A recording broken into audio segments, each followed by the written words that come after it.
Olá, nós estamos iniciando o programa Fonte de Vida da Igreja de Deus no Brasil e é muito bom estar com você novamente para junto nós meditarmos da palavra do Senhor, nosso Deus, e creio que Deus tem algo de especial para a sua vida.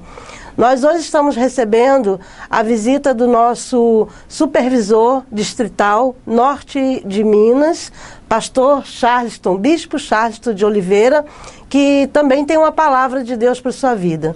Está conosco nesse final de semana e desde já convido você para estar conosco. O bispo Charleston de Oliveira, o bispo Charleston também vai ter uma palavra de Deus para a sua vida e creio que Deus vai abençoar grandemente a sua vida.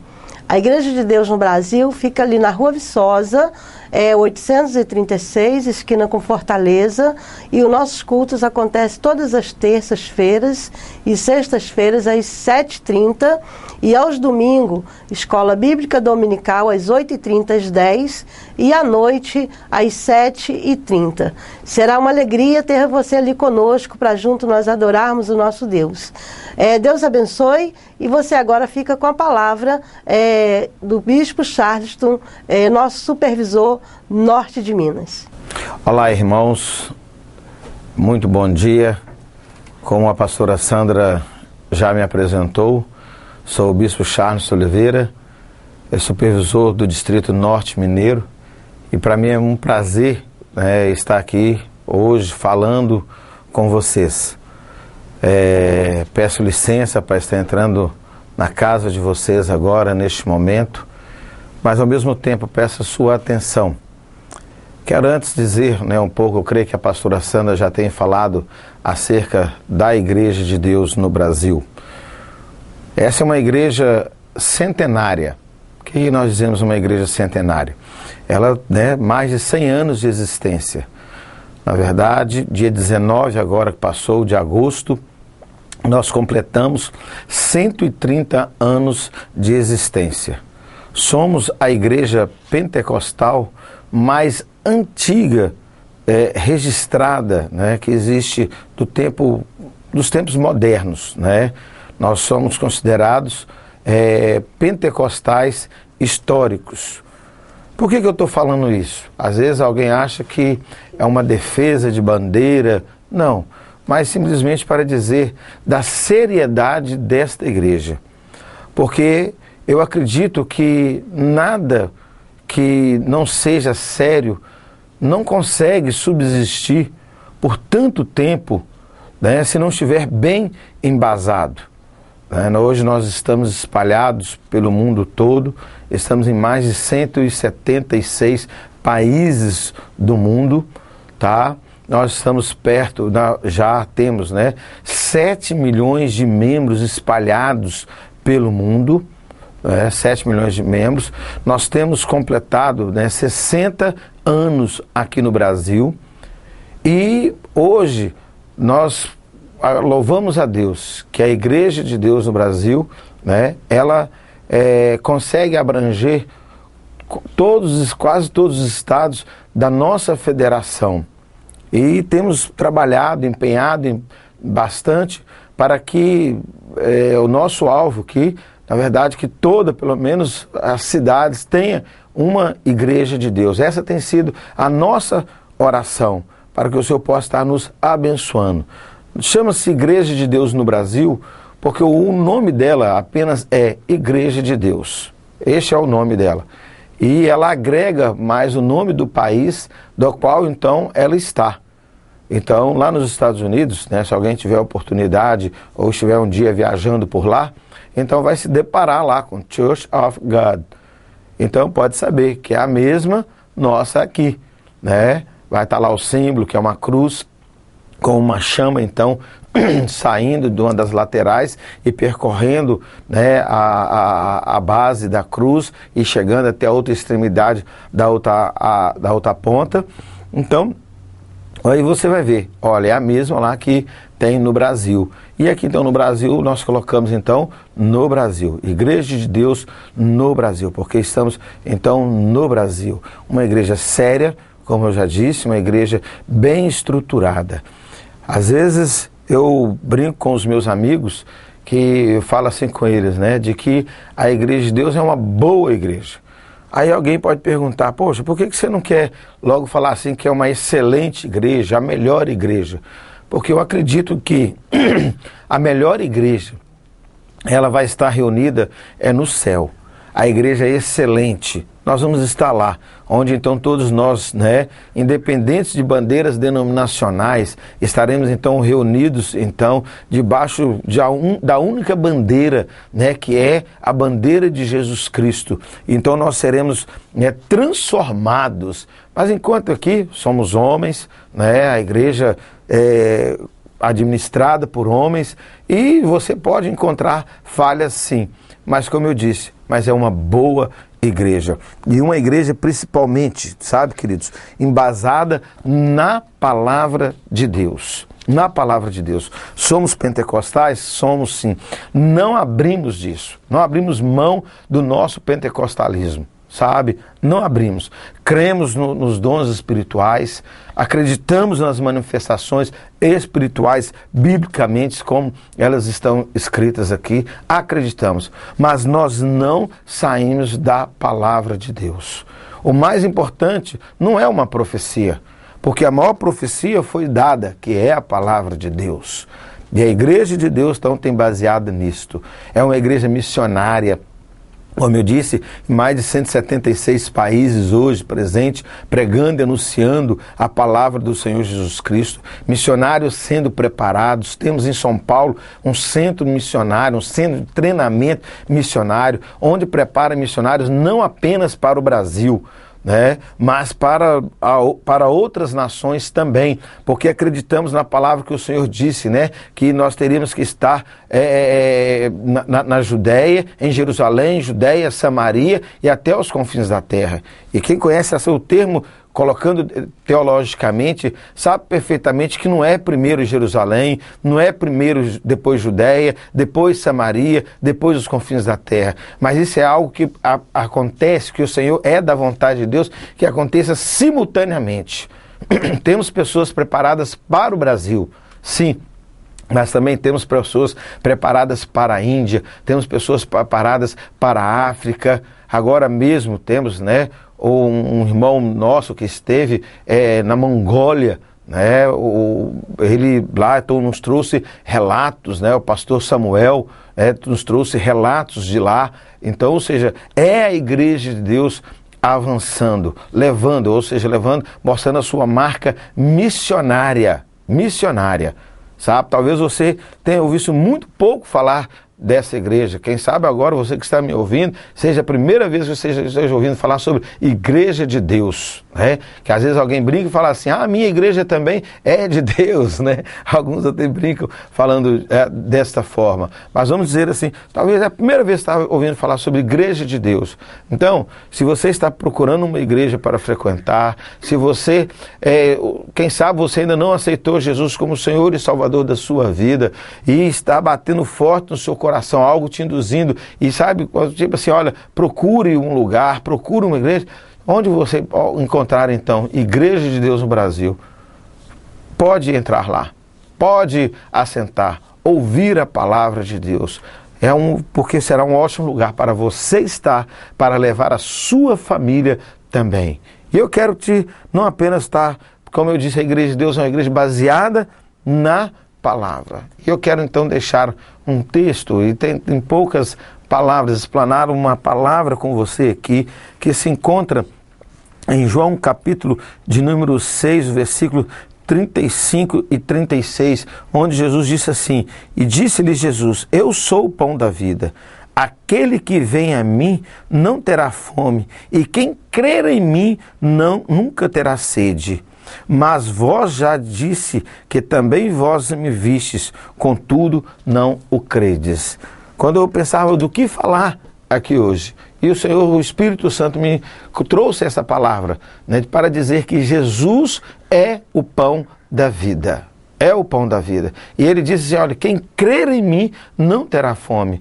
Hoje, as pessoas, a humanidade está com fome, a sua alma está com fome, com sede. Basta ver tanto de filosofias, de ideologias que se prospera, não apenas no Brasil, mas no mundo. E de repente você olha, você fala assim, né, como é que pode alguém, você talvez não tenha nenhum conhecimento espiritual, teológico, de nada, e fala, mas você fala, gente, como é que pode alguém estar seguindo aquela pessoa ou aquele movimento? Como é que tem cabimento? Sabe por que é isso? Fome, para preencher um vazio existencial de dentro do ser humano, que talvez você sinta esse vazio dentro de você. E eu quero te dizer que esse vazio só se preenche com Jesus Cristo, não é com nenhum outro não, sabe? Essa fome espiritual e até mesmo emocional que você tem, ela se preenche com Jesus Cristo, com Jesus Cristo, não é com uma outra coisa, não é. A palavra nos narra, né, lá em João, capítulo de número 4, que Jesus, então, ele esteve numa aldeia em Samaria, e lá tinha uma mulher. Essa mulher, né, ela foi pegar água, e Jesus começa um diálogo com aquela mulher. E deixa eu correr aqui e falar, mas Jesus chega ao ponto principal, quando ele vira para aquela mulher e fala assim, chama o teu marido. E ela vai chamar, mas ela volta e fala assim, eu não tenho marido. E Jesus disse assim, dissestes bem, não é? Dissestes. Até aquele momento, aquela mulher já tinha tido vários homens que havia passado pela vida dela. Ela estava procurando preencher um vazio existencial da sua vida. Mas naquele momento ela estava encontrando né, que Jesus vira e fala assim, olha, a quem eu der da água que eu tenho, nunca mais terá sede. E aquela mulher então compreende que aquela fonte era Jesus Cristo. E aquela mulher bebeu daquela fonte. Ela sai depois, sabe, vai batendo de casa em casa e chamando e falando assim, olha, será que porventura eu não encontrei o Messias, o Cristo? Sabe por quê? Porque ela preencheu. O vazio existencial, querido, que você tem, sabe, que eu já tive um dia, que o ser humano tem, se preenche com Jesus Cristo. E Jesus falou assim, olha, eu sou o pão da vida. Eu sou o pão. É Jesus que mata a nossa fome espiritual. É Jesus. É Ele que preenche esse momento. É Ele que mata essa sede, como Ele diz mesmo, né? E quem crê em mim nunca mais terá sede. Só que no versículo, isso é no versículo 35. No 36 ele vira e fala, mas já vos disse, olhe bem, que também vos me vistes. E ele fala, e contudo não crestes. Sabe por que a maioria das pessoas às vezes não acredita, às vezes uma palavra tão simples? Alguém fala assim, bispo, é fácil dizer isso, Jesus é o pão da vida, preenche. E as pessoas não acreditam, mas Jesus já havia dito isso. Vocês não creem. Já ouvistes e estava ouvindo, era dele, e não cria. Porque muitas vezes as pessoas estão mais preparadas a fazer coisas impossíveis, a fazer coisas difíceis. Porque eles acham que para preencher o vazio existencial, precisa fazer algo inusitado e difícil, como é que fala? Um sacrifício. E a palavra fala, querido, que Deus não está atrás de sacrifício. Deus não está. Deus está atrás de obediência. Olha o que Jesus falou aqui, que eu disse no final. E não credes. Ou seja, vocês não acreditaram. Vocês não me obedeceram.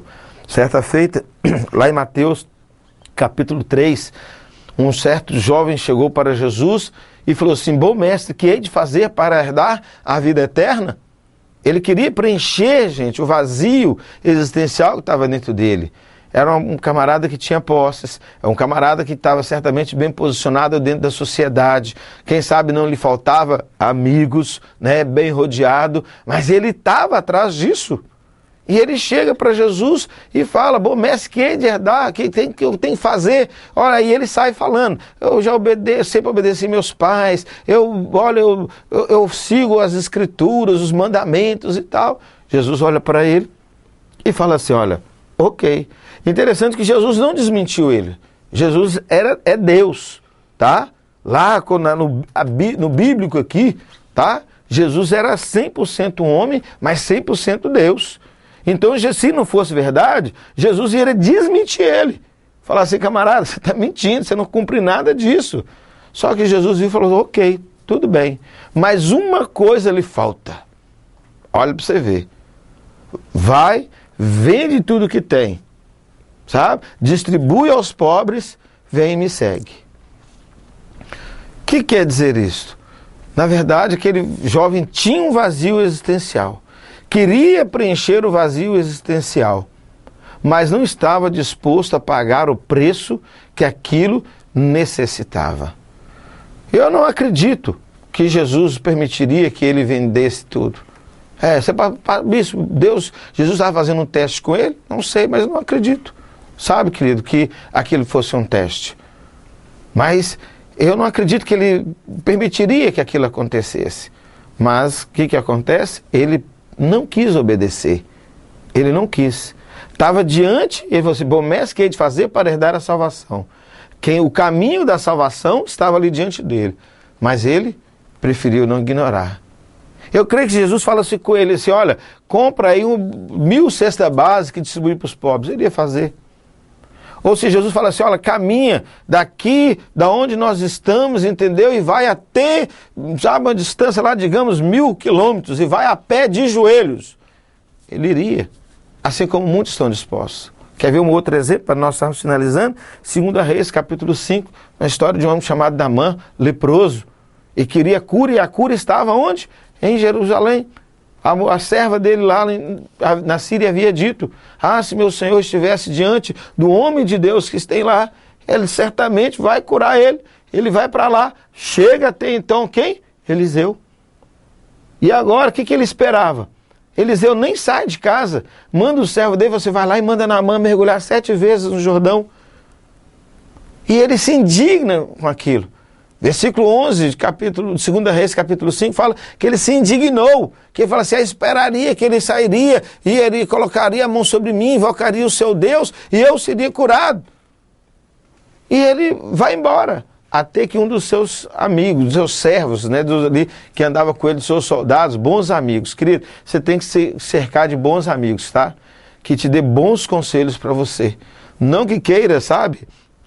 Me desculpe assim no linguajar, puxar, né, o saco, não. Mas que seja bons amigos.